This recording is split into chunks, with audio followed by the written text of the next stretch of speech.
Приветствую вас на канале «Фронтовая кинолетопись», и сегодня вашему вниманию съемки советских фронтовых кинооператоров, снятые во время новороссийской десантной операции в сентябре 1943 года. В августе, в связи с благоприятной обстановкой, сложившейся на юго-западном стратегическом направлении, Ставка дала указание командующему Северокавказским фронтом генерал-полковнику Петрову начать подготовку наступательной операции с целью завершить разгром Таманской группировки врага и не допустить ее отхода в Крым. Располагая данными разведки, что на новороссийском направлении немецко-румынские войска не ожидают скорого наступления, а также частично ослабили свою группировку на правом фланге 17-й армии, советским командованием было принято решение нанести главный удар в районе Новороссийска. Оставаясь прифронтовым еще с начала августа 1942 года, город был тщательно укреплен и подготовлен к обороне. На подступах к Новороссийску были нарыты 5 линий траншей и 7 рядов проволочных заграждений. Выстроена система дотов и дзотов. Организованы противотанковые и противопехотные минные поля. В черте города было построено более 500 оборонительных сооружений. Все подходы с моря прикрывались береговой артиллерией, минометными и пулеметными точками. Вход в порт преграждали бонно-сетевые и минные заграждения.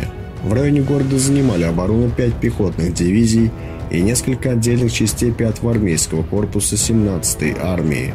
Учитывая эти обстоятельства и неудачное наступление в феврале 1943 года, советское командование решило нанести удары с 3 сторон. Особая ставка делалась на морской десант прямо на Новороссийский порт. По замыслу операции главный удар наносила 18-я армия генерал-лейтенанта Леселидзе. Ей была поставлена задача взаимодействия с силами Черноморского флота освободить Новороссийск, после чего развивать наступление на Верхнебаканскую. Так как предстоящая операция требовала исключительно четкого управления взаимодействия на море, суше и воздухе, советские войска провели большую подготовительную работу. Кроме того, командование старалось сохранить строгую секретность операции и дезинформировать врага. Все перегруппировки и тренировки войск старались проводить в темное время суток. И, наконец, в ночь на 10 сентября операция началась. В 2 часа 44 минуты все десантные отряды заняли исходные позиции. Авиация и артиллерия начали наносить массированные удары по позициям противника. 800 орудий и минометов обрушили огненный вал на позиции врага. Над Новороссийской бухтой пронеслись огненные залпы «Катюш». Немцы были застигнуты врасплох. В 2 часа 56 минут в бухту вошли десантные корабли, которые высадили первые группы десантного отряда. В это же время немецкие артиллеристы обрушили огонь на входные ворота в гавань. Первыми в эти ворота ворвались десантники 393-го отдельного батальона морской пехоты будущего героя Советского Союза капитана-лейтенанта Ботолева. В то же время 1339-й стрелковый полк начал высадку у Восточного мола, встретив лишь незначительное сопротивление противника. Одновременно с десантниками со стороны цементного завода «Октябрь» и с плацдармом Исхака в наступление перешли главные силы 18-й армии. Но несмотря на мощную артиллерийскую поддержку, ее соединения и части в этот день прорвать немецкую оборону не смогли. Оправившись от первого удара, немцы стали оказывать ожесточенное сопротивление и, стремясь задержать наступление, начали спешно перебрасывать в район Новороссийска ближайшие резервы. В течение ночи командующий Северокавказским фронтом Петров усилил 1339-й стрелковый полк еще одним полком 318-й стрелковой дивизии. С воздуха советские войска прикрывала 4-я воздушная армия, которая постоянно наносила бомбо-штурмовые удары по немецко-румынской группировке. Огонь артиллерии и минометов был сосредоточен по цементному заводу и опорному пункту противника на горе Сахарная Голова. Успешная переброска подкреплений десанту и усиление восточной группировки 18-й армии имел решающее значение для развития наступления. Сломив сопротивление противника, к 6 часам 11 сентября войска армии прорвали немецкую оборону и соединились с подразделениями 1339-го стрелкового полка, наступавшими им навстречу. К полудню они овладели районом цементного завода «Красный Октябрь», поселком Турецкий сад, электростанции и цементным заводом «Пролетарий».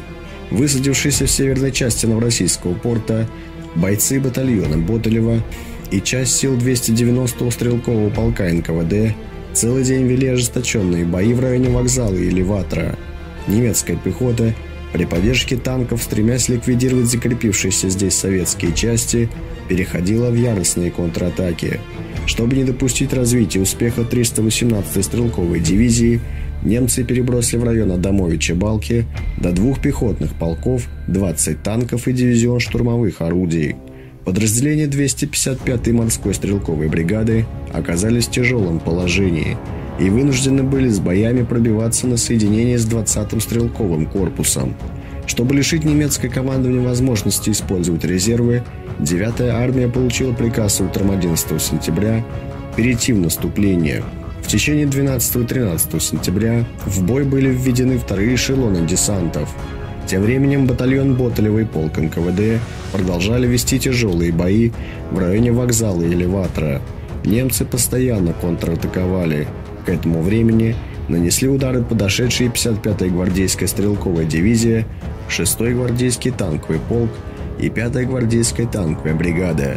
Из-за понесенных значительных потерь сопротивление противника заметно ослабло. 14 сентября в 7 часов после 40-минутной артподготовки перешла в наступление 56-я армия. Новороссийская группировка вермахта оказалась под угрозой окружения.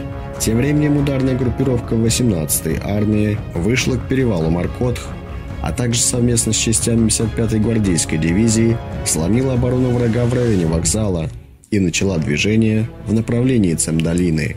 15 сентября продолжались упорные уличные бои.